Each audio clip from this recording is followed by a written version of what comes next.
இன்றைக்கி பார்த்தீங்கன்னா டே 1 வீடியோ இதான் ஃபஸ்ட்டுன்னு பார்த்தீங்கன்னா தொலி அடித்து வச்சுருக்கோம். அதை ரொட்டேட் போட்டு தொலி அடித்து வச்சுருக்கோம். வீடியோ பார்த்துருக்கீங்க. அந்த வீடியோ பார்த்தீங்கன்னா ஒரு ஷார்ட்ஸாக அப்லோட் பண்ணியிருக்கோம். ஃபுல் வீடியோ அப்லோட் பண்ணுறேன் பார்த்தீங்களா.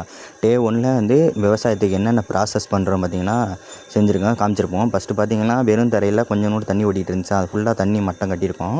அதாவது பார்த்தீங்கன்னா முடிஞ்ச வந்து முழங்கால் அளவுக்கு தண்ணி ஏற்றி வச்சுருக்கோம். எதுக்கு ப்ரோ இப்படி தண்ணி ஏற்றி வச்சுருக்கீங்க கேட்குறீங்கன்னா, வந்து நெல் வந்து கூடாக இருக்கும் பார்த்துருக்கீங்களா, அரிசி உடஞ்சி போயிருக்கும் உள்ளே இருக்க அரிசி, அப்புறம் வெறும் கூடு வற்றி இருக்கும்ல, அதில் வந்து இந்த தண்ணியோட அதில் வந்து மிதந்துருங்க. மீதி இருக்க நெல்லெல்லாம் அடியில் போய் ஸ்டோரேஜ் ஆயிரும் அந்த வெயிட்டுக்கு. இப்போ வந்து சாமியை கும்பிட்டுட்டு அப்பா, அண்ணா, அம்மா எல்லோரும் வந்து இது பண்ண ஆரம்பிச்சிட்டோம், விதைக்க ஆரம்பிச்சிட்டோம் நெல்லை. பார்த்திங்கன்னா அள்ளி ஒவ்வொருத்தங்களும் ஒரு கை போட்டுட்டு அடுத்து இருக்க பக்கெட்லலாம் இனிமேல் இது பண்ணிடுவோம். மொத்தம் 12 மூடை வந்து இந்த இடத்துல வந்து நெல் விதைக்கணும். விதைச்சதுக்கப்புறம் சுற்றி இருக்க இடத்துல எல்லாத்துலேயும் வந்து நம்ம என்ன பண்ணணும்னா பயிர் எடுத்து நடவணும். கரெக்டாக வந்து 22லேருந்து 23 நாளுக்குள்ளே வந்து இது பண்ணிடுவாங்க. பயிர் வளர்ந்ததுக்கப்புறம் அந்த பயிர் எடுத்து நடவு பண்ணணும். இந்த சுற்றி இருக்க இடம் வந்து உங்களோட சொந்த இடமா அப்படின்னு கேட்டிங்கன்னா அதில் சொந்த இடம் இல்லைங்க. நாங்கள் வந்து 2 தர வாடகைன்னு சொல்லுவாங்க பார்த்தீங்களா, வெளியில் உள்ளவங்களா, அந்த மாதிரி தான். இது வந்து எப்படின்னா வருஷத்துக்கு வந்து ஒரு 3 லட்ச ரூபா இல்லைருந்து 2 லட்ச ரூபாய்க்கு கொடுக்கணும். இப்போ நாங்கள் பார்த்திங்கன்னா 2,25,000 வந்து இந்த இடத்துக்கு கொடுத்துட்ருக்கோம் வருஷத்துக்கு. ஏன்னா அப்பாவுக்கு வந்து விவசாயம் தான் தெரியும், மற்ற வேலையெல்லாம் அதிகமாக எங்கேயும் போகிறதில்ல.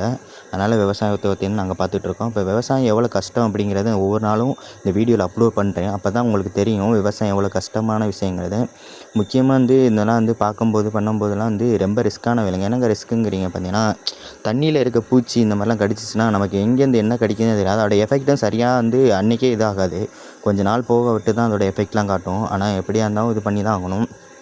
இப்போ பார்த்திங்கன்னா அப்பா ஒரு இதை பக்கெட்டாக இங்கேருந்து நெல் வீச ஆரம்பிச்சிட்டா. பார்த்திங்கன்னா மழையும் வர ஆரம்பிச்சிருச்சுங்க கரெக்டாக.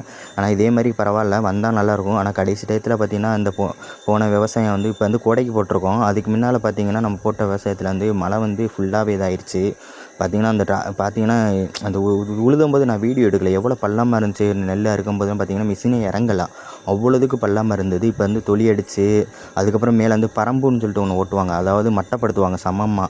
வெயிட்டான ஒரு கம்பை வச்சு 2 சைடும் கயிறு கட்டி இழுப்பாங்க. வந்து சமதளமாக படுத்தினா தான் இந்த ஒரே ஈவனாக நிற்கும் தண்ணி. இல்லைனா மேடும் பள்ளமாக தண்ணி நிற்கும்போது பார்த்திங்கன்னா ஒவ்வொரு நெல் வந்து முளைச்சி வரும்போது அழுகி போயிடும். அதுக்காக தான் ஒரே மட்டமாக அந்த பரம்புன்னு சொல்லிட்டு அடிப்பாங்க. அது அடித்தோம்னா பார்த்திங்கன்னா ஒரே ஈவனாக இருக்கும் நம்ம தர பார்க்குறதுக்கு. அதுலேருந்து நெல் வந்து வளரும்போது எல்லா நெல்லும் ஒரே மாதிரி வரும். அதாவது அந்த பரம்பு அடிக்கலைன்னா ஒவ்வொரு இடத்துல வீல் ஓடுற இடத்துலலாம் வந்து பார்த்திங்கன்னா டிராக்டர் வீல் ஓடிடுமா, அந்த வீடுலாம் ரொம்ப பள்ளமாக இருக்கும். அதுக்குள்ளே போய்ட்டு நெல் விழுந்துருச்சுன்னா அதுக்கு தண்ணி வந்து இதாகிறதுக்குள்ளேயும் அழுகிரும். அப்படிங்கிறப்ப பார்த்திங்கன்னா நெல் வந்து பார்த்திங்கன்னா நல்லா முளைச்சிருச்சு. நம்ம பாரம் தூக்கி வச்சுன்னா ஒரு வீடியோ போட்டிருப்போம். அந்த வீடியோ பார்த்திங்கன்னா இருக்கும், மறக்காமல் இல்லை பார்க்காதவங்களும் அந்த வீடியோ போய் பாருங்கள், எப்படி பாரம் தூக்கி வைக்கிறதுனா என்னென்னு அந்த வீடியோவில் சொல்லியிருப்போம். அப்படி பார்த்திங்கன்னா அந்த சொன்னேன் பார்த்திங்களா, அந்த ஃபில்டர் ஆகி வர ஆரம்பிச்சிட்டு பார்த்திங்களா, அந்த நெல்லோட கூடு அப்புறம் எல்லாமே தனித்தனியாக வந்துருச்சு பார்த்திங்க ஃபில்டர் ஆகி. இது கொஞ்சம் கம்மியாக இருந்தால் ஒன்றும் பாதிப்பாகாது நீங்கள் நெல்லுக்கு.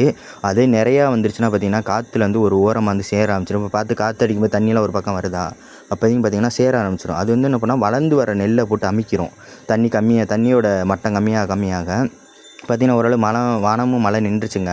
இப்போ வந்து நெல் விதைக்க ஆரம்பிச்சிருந்து மழையும் நின்றுச்சு. ஓரளவு பரவாயில்ல. மழை நின்றனால வந்து மழை வந்தாலும் பிரச்சனை இல்லை. ஏன்னா இன்னும் தண்ணி ஏற வரக்கு தான் நாங்கள் நிப்பாட்டியிருக்கோம். மழை வர மாதிரி இருந்தனால சுற்றி வேறு வந்து ஓரளவு இது பண்ணியாச்சு எல்லாமே. இங்கே பார்த்திங்கன்னா தண்ணியை ஸ்டாப் பண்ணி ஓரளவு பார்த்திங்கன்னா இந்த மாதிரி மட்டத்துக்கு இது பண்ணியாச்சு. இது வந்து 1 or 2 டேஸில் வந்து தண்ணி ஃபுல்லாமே இதாகிருங்க, பூமி வச்சிரும். அப்புறம் என்ன ப்ரோ அந்த நடுவால் ஒரு செடி மாதிரி வச்சுருங்களா, சாமி கும்பிட்டுட்டு வயலோட சென்டரில் இது வைப்பாங்க. அதுதான் இங்கே வந்து வயலோட நடுவால் வச்சுருக்கோம். அப்புறம் பார்த்திங்கன்னா இதாங்க 1 டே ப்ராசஸ். இதுதான் ஒரு நாள் ஃபஸ்ட் நாள் ப்ராசஸ் நெல்லோட இது.